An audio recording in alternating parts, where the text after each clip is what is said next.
Buenas, somos los alumnos Jaime Martínez, Javier Gil, Pablo Fernández y Xavier Chenovart, y con la ayuda de los profesores María Antonia Tortajada, María Ángeles Cortís y José Luis Roche, vamos a presentar nuestro proyecto, Gravitón contra el magneto.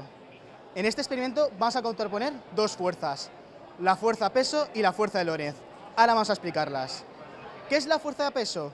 La fuerza de peso se genera gracias a la gravedad, que es el fenómeno con el cual dos objetos se atraen por tener masa.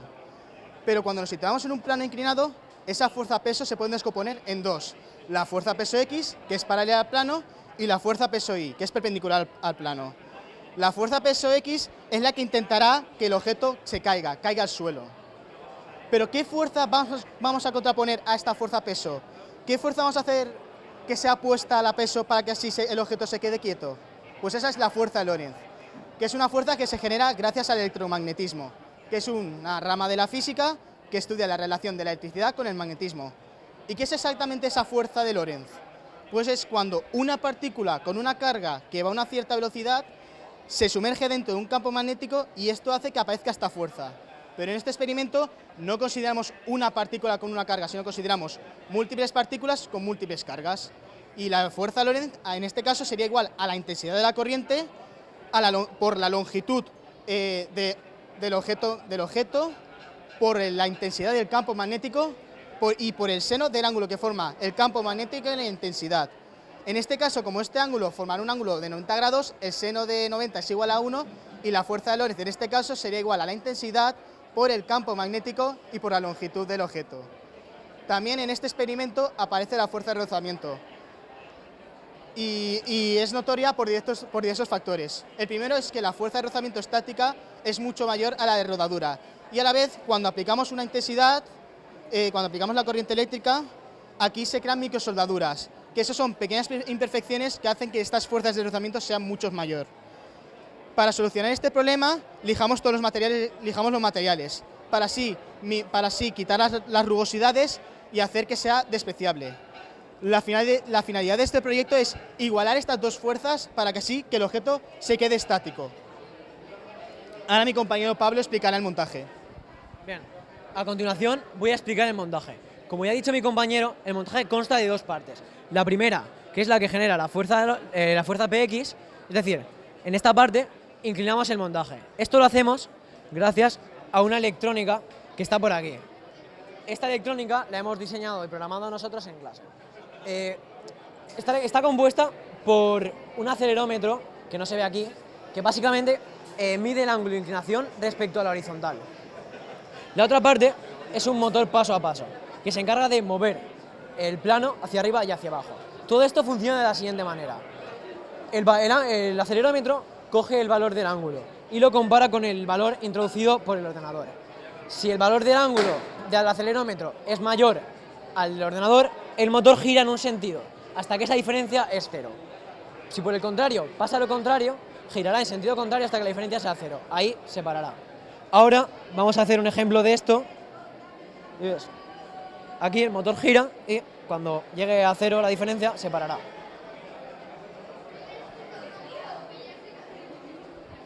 Bien. La segunda parte del montaje es la que genera la fuerza de Lorentz. Consiste en una fuente de tensión variable. El inconveniente es que nosotros intentamos variar la intensidad. Esto lo hemos hecho usando unas resistencias. Como podéis ver, estas resistencias no son resistencias comunes. Esto se debe a que la intensidad que circula por este circuito es muy elevada, por lo que una resistencia normal se fundiría. En vez de una normal hemos puesto 6 de calefactor en paralelo, con lo cual pueden disipar mucha más potencia. En concreto, cada resistencia disipa un sexto de la potencia total. Bien, el circuito eléctrico es el siguiente. Pasan los electrones por aquí. Aquí se produce la fuerza de Lorentz cuando pasan los electrones por la varilla. Pasan por este cable al perímetro, a las resistencias y después vuelven. La última parte del montaje es la que no es eléctrica. Es decir, aquí, esta chapa, le hemos adherido 30 imanes de neodymio normales, a los cuales forman un campo magnético uniforme. Esto lo va a usar mi compañero para la siguiente explicación. Vale. Ahora vamos a pasar a la parte más práctica de este proyecto.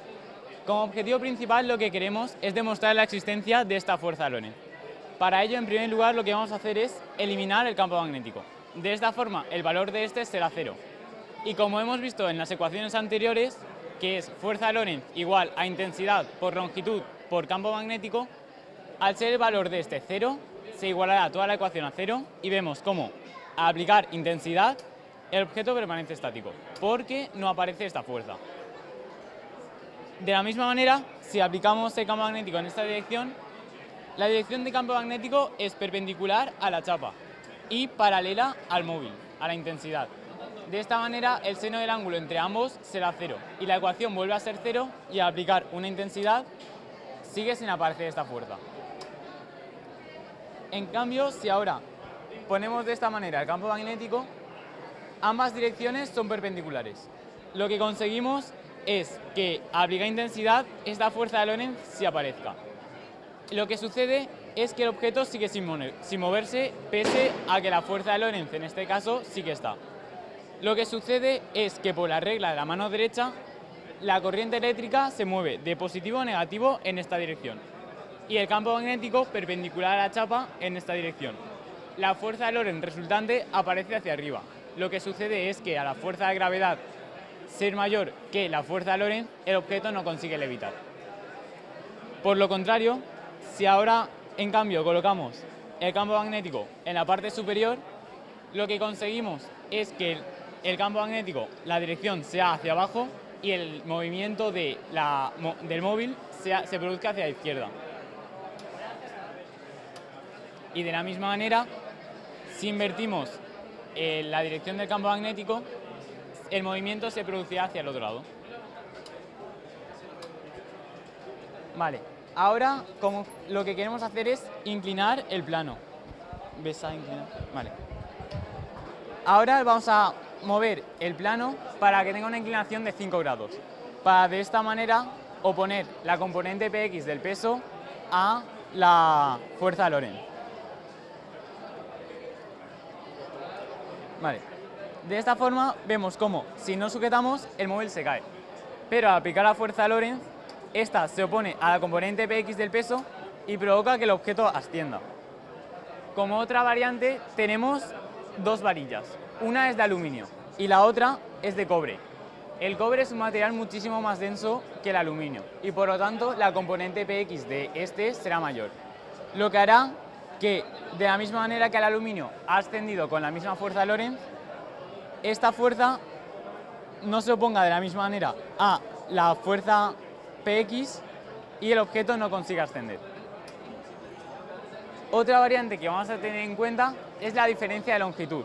Para ello vamos a reducir la distancia entre ambos tubos de cobre y comprobamos cómo el aluminio que anteriormente ha ascendido por la pendiente, al aplicar intensidad no consigue subir de la misma manera como lo ha hecho antes.